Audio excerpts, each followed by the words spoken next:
So corporate media is in a little bit of a quandary. They're in a little bit of some trouble here, okay? Now, they're trying to figure out why is it that the Green Party is successfully getting more support amongst Muslim and Arab voters than, oh no, the Democrats. Oh no. Gee, I wonder why. Maybe it's because during the DNC convention when the uncommitted voters, who, by the way, you guys were going to were you guys really going to cuck out and endorse Kamala? I mean, you do realize that they were never going to let you guys speak. Uncommitted. I remember saying, hey, listen, don't have your hopes that you're going to have a seat at the table. And what was it? Oh, you guys didn't speak. I saw that coming 4 years ago. And there wasn't even anything happening on October 7th. Why? I'll tell you why. Maybe was that a little bit of an over-exaggeration? Yes. But I'll tell you why. If the Democratic Party doesn't want you to speak, they won't make you speak. All right? You have to follow the orders. Eat the bugs. Do not fall out of line. Comply. Follow orders. That's what the Democratic Party wants you to do. Outside the DNC convention, there was a lot of pro-Palestinian supporters out there. So why does this come as a surprise that maybe Muslim and Arab voters would be supporting Dr. Jill Stein? Oh, well, gee, maybe it's because, both the Democratic Party and Republican Party have AIPAC babysitters. I don't know. Maybe that's a bridge too far. I could be wrong. No, I'm not. So here's a video from Case Study QB. Honestly, Democrats, if you guys lose this, please, you know what? I want to see the liberals cry. Screw it. Whatever. I want to see tears. I want to see you cry. Cry harder. The race in Michigan is expected to be very close, of course, and certainly close enough where third-party candidates could play the role of election spoilers. Worth remembering that in 2016... Got to pause here. Third parties aren't spoilers. Okay, listen. You cannot spoil something that's already rotten. And if I want to vote for a Green Party candidate, my vote goes for the Green Party candidate. If I want to vote for a Libertarian, it's going to go to Libertarian, Independent, whoever. Okay? Politics 101 is whoever convinces the most voters to give them their vote is how they get into office. Right? Am I wrong? Yes, no, maybe. You don't know? Hillary Clinton lost Michigan by just over 10,000 votes, while Jill Stein got 5 times that many. And speaking of Jill Stein, a new survey shows the Green Party candidate winning over a significant share of Muslim voters in the state, far ahead of both Donald Trump and Kamala Harris. Michigan is home to 240,000 Muslim residents. Also this week, the Michigan Supreme Court ruled 5-2 to keep former presidential candidate RFK Jr. on November's ballot. Yet another third-party. Okay, first of all, he did suspend his campaign and he wanted to remove himself from the ballot. Gee, isn't that something? Oh no, we're the Democratic Party and we got to get these third-party people off the ballot because they're going to help Trump. Oh, RFK Jr. Yeah, no, we're going to keep him on the ballot. Stupid. See. You see, the politicians, they speak out of both sides of their mouths and out of the wazoo. Wrinkle. For more on Michigan, I'm pleased to be joined again by David Dulio, political science professor and the director of the Center for Civic Engagement at Oakland University. Dave, good to see you again. Good to see you too, Essie. Thanks for having me back. Yeah, okay, so let's start with a couple of interesting news items this week about the impact of third-party candidates in Michigan, beginning with Jill Stein's, her strength among the state's sizable Muslim population. What's driving that? Well, I think here's what's driving it. They realize that Biden completely is owned by AIPAC. And by the way, his administration knew that Israel, the IDF, was targeting civilian centers, refugee centers, hospitals, libraries, schools, universities, residential homes, community centers, markets, places, all that. Civilian targets were being hit all the time, every time. And since October 7th, there's been massive destruction, diseases running rampant, starvation happening, no cookies for Gaza, right? And of course, the death toll is far higher than 40,000. Let's be clear here. The death toll is probably like around 250,000, maybe climbing up to 300,000. Hey, everybody, do you think we'll get to 500,000 before the end of this year? The answer is yeah. Yeah. Yeah. And I'm so sorry. And if Biden ain't stopping it, Kamala ain't going to stop it. And no, Trump won't stop it either. So why would Arab and Muslim voters in the great state of Michigan support Dr. Jill Stein? Maybe it's because she's not getting support from AIPAC. Maybe it's because she's been speaking and standing in solidarity with the people who are protesting against the war in Gaza. Maybe it's because when she was here in Chicago for the DNC convention, she was actually having her own counter protest event that we here at Hard Lens Media covered. We interviewed Nick and Rome from RBN, Kashama Sawant, and Dr. Jill Stein at that event. And you know something, maybe those voters in Michigan want to support Kamala because, not Kamala, sorry about that. Maybe those voters in Michigan want to support Dr. Jill Stein because, I don't know. They support her policies. They agree with her. Maybe that's why they want to support Dr. Jill Stein. See, I had a little bit of a stutter step there. This is pretty clear. She has taken a very pro-Palestinian position in the Israeli-Hamas war, and she says on her website that not only does she want to see a ceasefire immediately, but she calls for an end to all U.S. aid to Israel. So I think that that's the Muslim American population, the Arab American population here in Michigan, really gravitating to her. Well, that makes sense. Okay. Also in the news this week, the Michigan Supreme Court ruled that RFK Jr.'s name must stay on the ballot. What is the significance of that?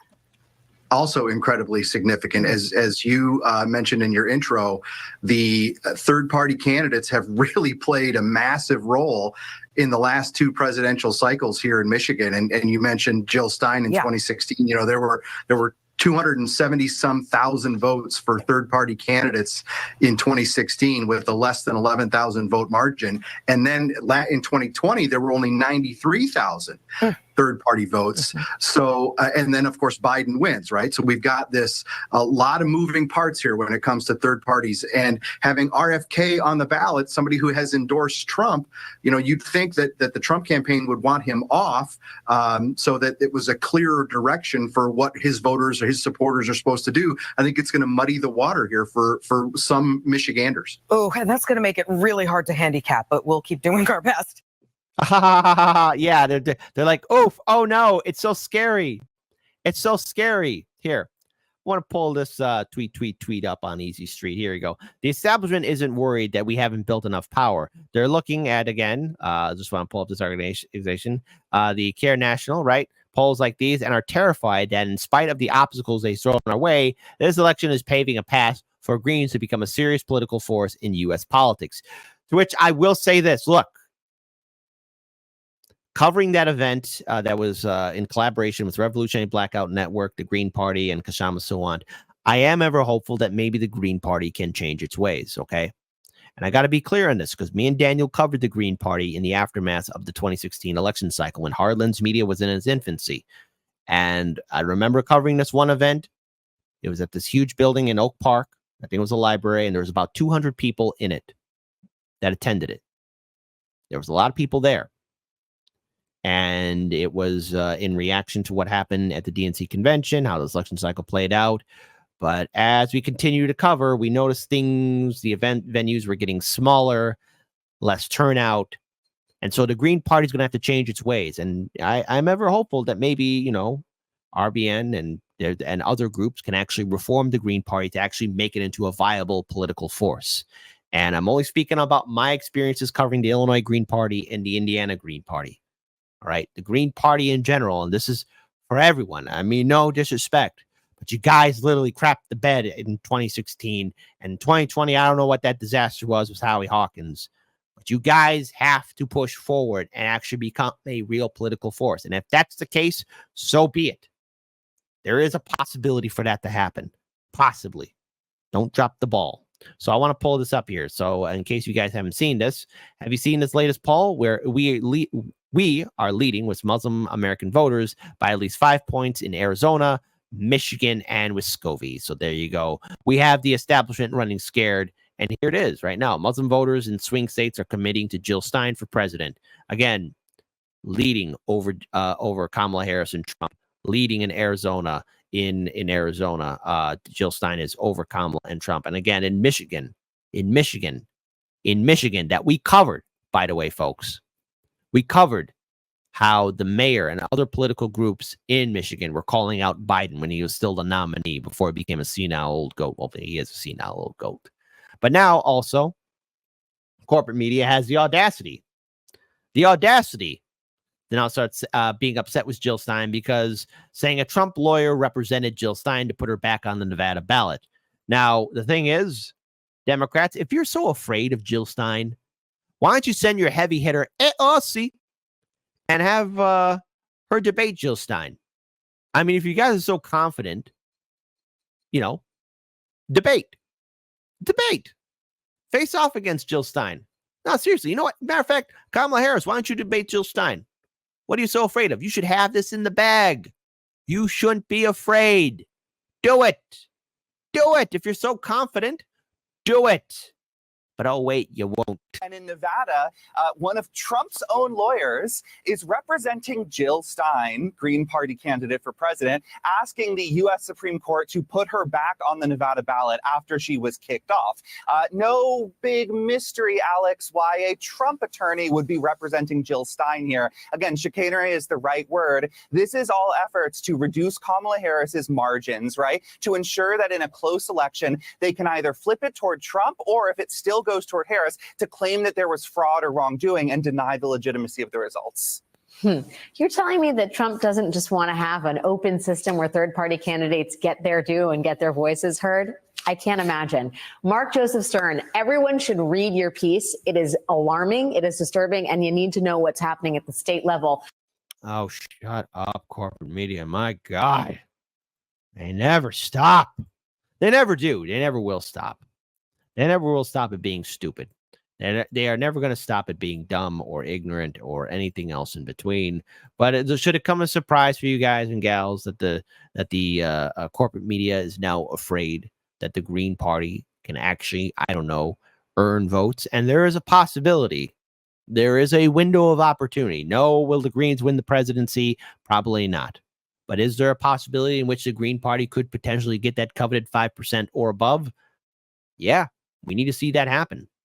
We need to see third parties succeed. And when I say succeed, we need to see them succeed and actually stepping up and actually becoming a viable force. But it could lead to the real stepping stone of calling for the full abolition of all political parties.